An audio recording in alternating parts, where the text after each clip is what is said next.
What's up, preppers and potential preppers? Welcome back to another video, and this week we're doing top 10 tips for new preppers. The reason I'm doing this is a question came up recently on a video, which was, what's the 10 best tips for new preppers? This was on a competition I'm doing where people send questions, but I thought this warrants a video. So thank you for that, Smucker1. We'll jump straight in, and I'll move over so the list can go here even. So, number one tip is start small. Okay, so don't overspend, don't jump straight in and blow an entire wage on trying to get everything that everybody else has got.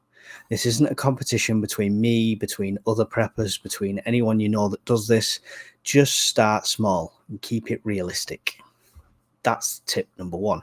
These aren't in any particular order, just throwing them all out there. Number two, prep for household emergencies first. Okay, so emergencies first is number two. And when I say that, I'm talking about your first aid box. Make sure you're checking that. Things go out of date in a first aid box. Make sure you're keeping up to date with all of that. You've got everything you possibly need for any sort of emergency you might have around the house.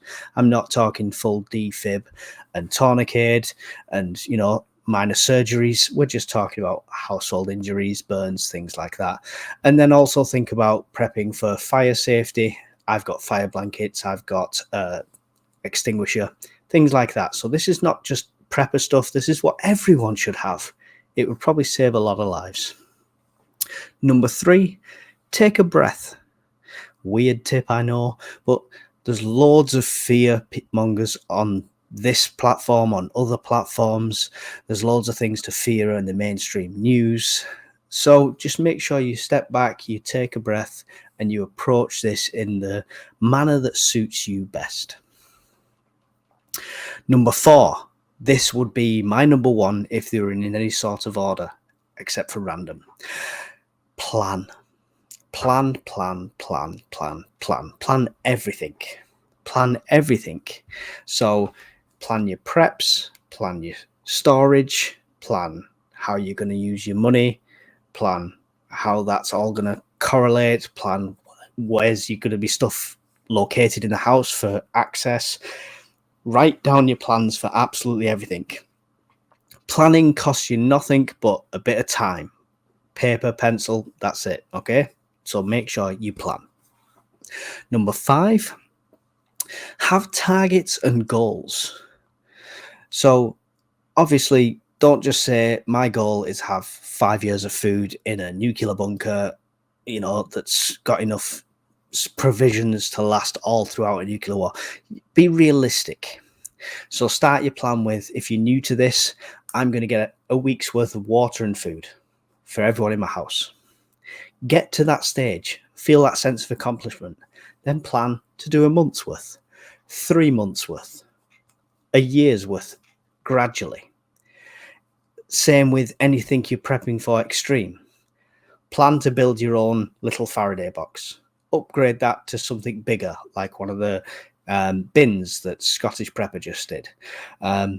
There's loads, but make sure you set yourself little targets and make it achievable. Number six, play pretend. Yes, that's it. Run round, cops and robbers, whatever you're doing. But when I say play pretend, it's think, not just act out or not just do, but think about the scenarios. Think about, if this happens, if this is announced right now, what's going to do? If the power all goes off right now and we don't know when it's coming back on, what will I do? Literally, not just, I'll be okay, I'll live off my food. I'm talking literally. I will get up, I will go and check this, I will check this, I will check that, I will make sure I've got this in, I'll secure my door. Plan exactly what you're going to do, and as you're doing that, write that down, because you'll find, I'm going to get in the car, it's going to be about 6-hour journey. You might think then, I've actually not got water in the car, so that goes on your list. So it will create a list of preps to get as you play out these scenarios in your mind or in real life. Number 7, defense. Think about defense. There's lots of preppers that stockpile loads of food And if somebody wanted to come in and take it, they would. Now, that could be the case even if you do think about defense, but let's just, try and make it as unappealing as possible. So think about defense OPSEC. So if your neighbors see you going in the house with 300 tins all at the same time, and then SHTF happens a week later, they're going to remember you've got 300 and odd tins. So think about how you prep, how people see it, and defense of your home, your security, traveling, everything like that. Think about somebody else might want to take this. What can I do? Number 8, very top tip, practice. Practice makes perfect. It's not just an old adage. It's true. There is no point having 3 different fire strikers, a million different types of tinder if you've never started a fire without a lighter. If you've never done that, then you're going to struggle. If you've never camped outdoors once in your life, but you hope to bug out for 2 weeks in the wilderness, you're going to have a massive reality check. Okay, so practice. Use your preps and go out there and think, I'm in this scenario, I've got to do this. Turn your power off in your house for 24 hours, 48 hours, and live. Practice. Number 9, use your perishable preps. Okay, so this is a common one as well amongst quite a few preppers. They've bought loads of stuff. They've got enough food to last a year. Excellent, superb. One of the biggest goals they had. That now goes in the garage. I'll lock that door and that's it. We won't think about that. And 5-6 years will pass and then something does hit the fan and I'm now going to go in the garage and find loads of out-of-date food. It'll still be edible, but won't quite have the same nutritional value. It's not great, is it? When you prep food, buy stuff you will use every day. If you like beans and sausages, buy them and use them. Don't buy chickpeas if you can't stand chickpeas. It's a pointless task and they're just going to sit on a shelf and go old. So when you buy something you eat regular, so you've got 10 tins of hot dogs, don't stop buying the hot dogs. Eat the one from the front, replenish the one from the back. Stock rotation. Last, but by no means least, number 10 is don't let it take over. Now, this one I can't stress enough because I've seen it happen to people. We've seen it happen to YouTubers who have then disappeared and just give up the ghost.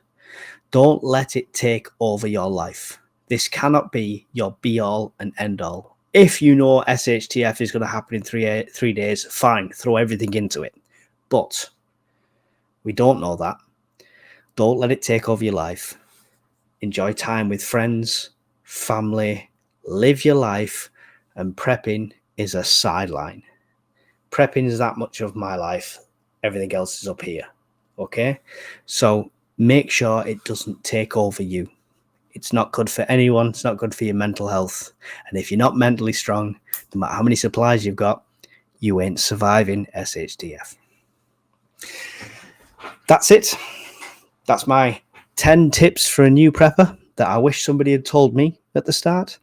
But I hope it does help somebody, even if it's just one person. If you can think of a tip that they might want to read, pop it in the comments. Anyone new to the channel, don't just take my information. We've got a great community on here. Read the comments. People will have put some great stuff in there, no doubt, at some point. Thanks for watching, guys. Made it this far. Well done. Hit like, subscribe, the little bell notification. That's very important, especially when we do our lives. And consider becoming a channel member. Our channel members are going across the bottom of the screen right now. We haven't got many, but they are supporting me and they are the reason I can keep going. Thanks for watching, guys. See you in the next one. Bye.